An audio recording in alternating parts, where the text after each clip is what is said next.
Hello friends, आप सभी का स्वागत है स्टडी कवर क्लासेस में। तो आज के इस वीडियो में हम लोग जेसीईआरटी क्लास 6 साइंस का चैप्टर 1 का हम लोग पार्ट 2 यहाँ पे एक्सप्लेनेशन के साथ पढ़ेंगे। तो बने रहिए एंड तक। और अगर यदि चैनल पर नए हैं तो चैनल को सब्सक्राइब कर लीजिए। चलिए इस वीडियो को शुरू करते हैं। बोलता है कि बताइए कि तिरंगे में कौन कौन से रंग हैं। ये तीनों रंगों को मिलते जुलते रंगों खाद्य सामग्री की एक सूची बनाइए। ठीक, चलिए यहाँ पे सबसे पहले यहाँ पे केसरिया या लाल रंगों की खाद्य सामग्री, और इधर हमारा क्या है, कौन सा चीज़ होता है उसके बारे में। टमाटर, गाजर, सेब। सफ़ेद रंग की जो होती है वो क्या क्या, चावल होती है, दूध होती है, आलू, अंडा। हरे रंगों की खाद्य पदार्थ यानी हरे रंगों जो हम लोग हरे रंग का होता है और हम लोग खाते हैं वो क्या है, मटर है, कद्दू है, निंदुआ है, पालक है। ठीक, अब चलिए हम लोग यहाँ पे आगे पढ़ते हैं। हमारे भोजन में प्रतिदिन रंग बिरंगी खाद्य पदार्थों का मिश्रण होना चाहिए, यानी अलग अलग टाइप का हम लोगों का क्या होना चाहिए, मिश्रण होना चाहिए। इस संतुलित आहार है जो स्वास्थ्य, विकास तथा शारीरिक एवं मानसिक गतिविधियों के लिए आवश्यक है। और ये हमें क्या है कि लेना ही चाहिए। ये संतुलित आहार है यानी एक फिक्स यानी बैलेंस्ड क्या है, हम लोगों के लिए डाइट है जो हमें लेना ही चाहिए। ठीक, चलिए यहाँ पे है कुछ पोषक तत्व को नष्ट से होने से बचाने के कुछ सावधानी है। पोषक तत्व को जो है सो हम लोग कैसे लंबे टाइम के लिए अच्छे तरीके से रख सकते हैं। छिलका उतारकर सब्जियों और फलों को धोने पर उनके कुछ विटामिन नष्ट हो जाते हैं। इसके अतिरिक्त सब्जियों को काटने से पहले अच्छी तरह धो लेनी चाहिए। यानी क्या होता है, कुछ कुछ क्या होता है कि किसी भी फल या कोई सब्जी है उसके चमड़ा जो ऊपर वाला लेयर होता है उसमें क्या विटामिन या खनिज या कुछ भी मैंने पाया जाता है। तो क्या होता है कि वहाँ से तो मतलब जब हम लोग खाते हैं तो अगर यदि किसी का छिलका उतार देते हैं तो हमारा वो जो छिलका जो है तो वहाँ से जाके क्या विटामिन भी हमारा उतर जाता है। ठीक, और हमें कोई भी अगर यदि खाना खाना हो तो मतलब जैसे आपका कोई फल हो गया, सब्जी हो गया, तो इस सबको सबसे पहले हम लोगों को धोना चाहिए। ठीक, उसे चावल और दालों को बार बार धोने से उसमें उपस्थित विटामिन और खनिज लवण भी नष्ट हो जाते हैं। भोजन में पकाने में अधिक जल का उपयोग और बाद में उसे फेंक देने से भी कई प्रोटीन और खनिज लवणों की हानि होती है। यानी जब हम चावल को अगर यदि धोते हैं, उसको बार बार रिपीट करके धोते हैं, तो क्या होता है, धीरे धीरे उससे जो विटामिन या खनिज लवण जो भी कुछ हमारा पोषक तत्व पाया जाता है वो क्या होता है, धीरे धीरे वो उतरते चले जाता है। तो इसलिए हमको एक लिमिटेड मात्रा में उसको हम लोगों को साफ करनी चाहिए। चलिए, लो सोडियम नमक यानी बहुत कम जो है सो सोडियम होना चाहिए उस नमक के बारे में। आजकल बाज़ारों में उपलब्ध है। इनका भोजन में उपयोग उच्च रक्तचाप वाले रोगियों के लिए लाभदायक है। जिसका हाई ब्लड प्रेशर हो जाता है तो उसके लिए ये किया जाता है। ठीक, उपयोग किया जाता है। जंक फूड या फास्ट फूड जो हमें नहीं खानी चाहिए। ठीक, आजकल मेले बाज़ार आदि में चाउमीन, पिज़्ज़ा, बर्गर आदि मिलते हैं जिन्हें हम चाव से खाते हैं। इसे फास्ट फूड के नाम से जानते हैं, परंतु क्या हमारे जीवन के लिए, स्वास्थ्य के लिए लाभदायक है? तो नहीं, बिल्कुल नहीं। चलिए हम लोग यहाँ पे एक फास्ट फूड के बारे में पता करते हैं कि देखिए यहाँ पे क्या है कि चाउमीन है। ठीक, कितना लिया है तो 1.7 ग्राम। उसके साथ क्या ब्रेड चॉप है वो क्या है 0.5 ग्राम। उसके बाद पिज़्ज़ा जो है वो कितना 1 से 20 ग्राम। फिर जो है सो पाव भाजी कितना है यहाँ पे तो 0.6 ग्राम। बर्गर 1 ग्राम। अधिक नमक के सेवन से यहाँ पे अधिक नमक के सेवन से उच्च रक्तचाप, हाइपरटेंशन की बीमारी होती है। जब हम लोग अधिक नमक का सेवन करने लगते हैं तो क्या होता है, हमारा ब्लड प्रेशर जो है सो हाई हो जाता है, जिसको हाइपरटेंशन भी बोला जाता है। ठीक, चलिए हम लोग नेक्स्ट पेज की ओर बढ़ते हैं।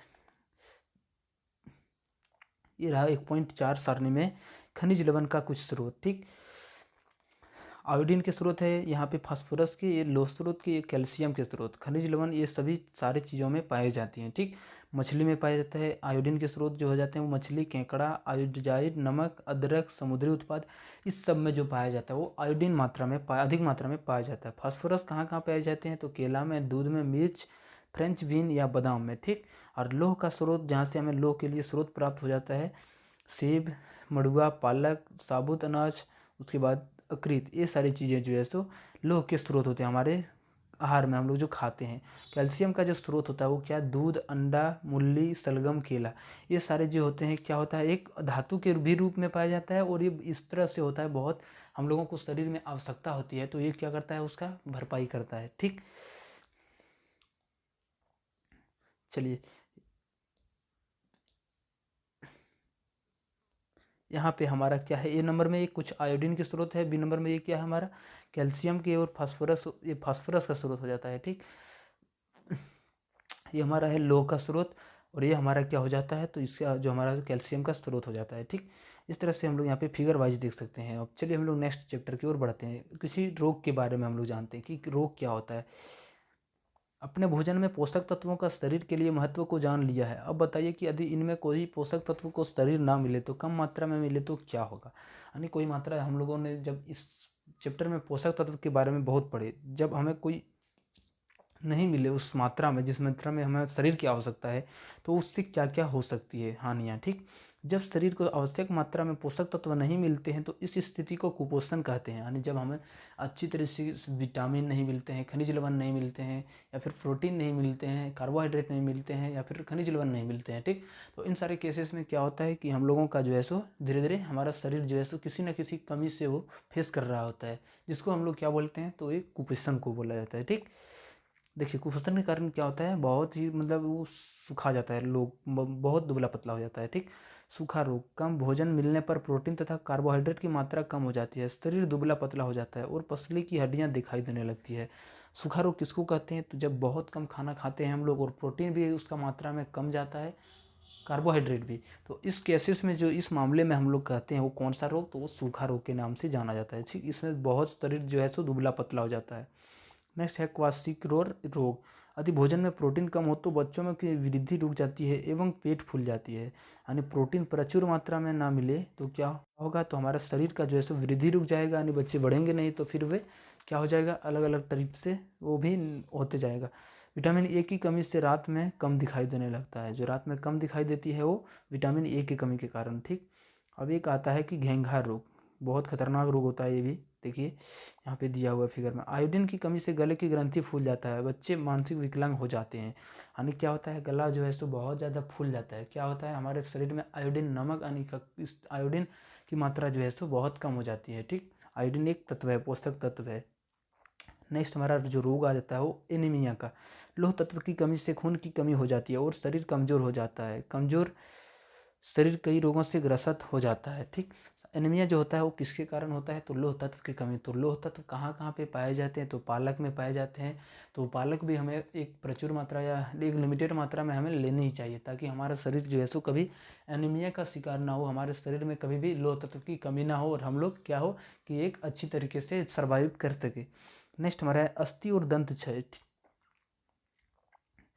कैल्शियम की कमी से क्या होता है, हड्डियाँ और पसलियाँ जो होता है वो क्या धीरे धीरे कमज़ोर होने लगता है। ठीक, दांत की जो हड्डियाँ है वो क्या धीरे धीरे छोड़ने लगता है अपने मांस से ऊपर, जिसके कारण इसको क्यों बोला जाता है, क्या बोला जाता है, तो इसको अस्थि और दंत रोग कहा जाता है। ठीक, पोषक तत्वों की अधिकता, जब हम लोग पोषक तत्व के कमी हो जाता है तो हम लोग अलग अलग तरीके से बीमार हो जाते हैं, लेकिन जब अधिक भी हो जाता है तो उसमें भी हम लोगों का कारण बन जाता है बीमारी का।